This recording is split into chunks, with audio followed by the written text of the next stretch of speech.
একজন মানুষকে তার শত্রুরাও যদি বিশ্বাসযোগ্য বলে মানে, তাহলে বুঝতে হবে তার চরিত্র কেমন ছিল।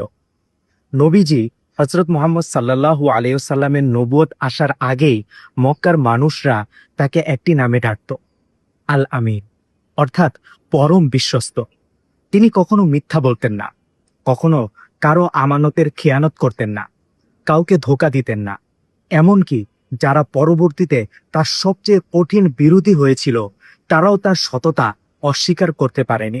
একবার কাবা শরীফ পুনর্নির্মাণের সময় হাজরে আসওয়াদকে তার স্থানে বসাবেন, এই নিয়ে মক্কার গোত্রগুলোর মধ্যে তীব্র বিরোধ সৃষ্টি হলো। বিবাদ এমন পর্যায়ে পৌঁছলো যে রক্তপাতের আশঙ্কা তৈরি হয়েছিল।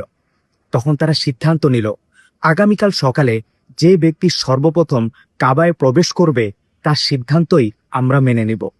আর সেই ব্যক্তি ছিলেন মুহাম্মদ সাল্লাল্লাহু আলাইহি ওয়াসাল্লাম।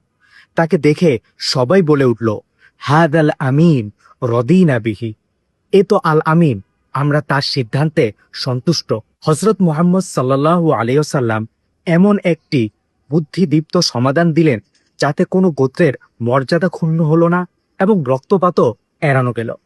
এটাই ছিল মুহাম্মদ সাল্লাল্লাহু আলাইহি ওয়াসাল্লামের চরিত্র। নবুয়তের আগেই মানুষ তাকে চিনেছিল সত্যবাদী হিসেবে, বিশ্বস্ত হিসেবে, আমানতদার হিসেবে। আর তাই আল্লাহ যখন তাকে নবী হিসেবে মনোনীত করেছে, তার চরিত্রের এই পবিত্রতা ছিল মানুষের সামনে এক জীবন্ত প্রমাণ। রাসূল সাল্লাল্লাহু আলাইহি ওয়াসাল্লাম বলেছেন, ইন্নামা বুইস্তু লিউতাম্মিমা মাকারিমাল আখলাক, নিশ্চয়ই আমি উত্তম চরিত্রের পূর্ণতা সাধনের জন্য প্রেরিত হয়েছি। প্রিয় শ্রোতা, আজ আমরা নবী সাল্লাল্লাহু আলাইহি ওয়াসাল্লামকে ভালোবাসার দাবি করি, দুরূদ পড়ি, তার নাম শুনে আবেগী হই। কিন্তু প্রশ্ন হলো, আমাদের চরিত্রে কি তার আমানতদারিতা রয়েছে? আমাদের কথায় কি তার সত্যবাদিতা রয়েছে?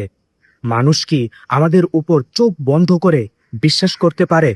কারণ নবী প্রেম শুধু মুখের স্লোগান নয়, নবী প্রেম হলো তার চরিত্রকে নিজের জীবনে ধারণ করা।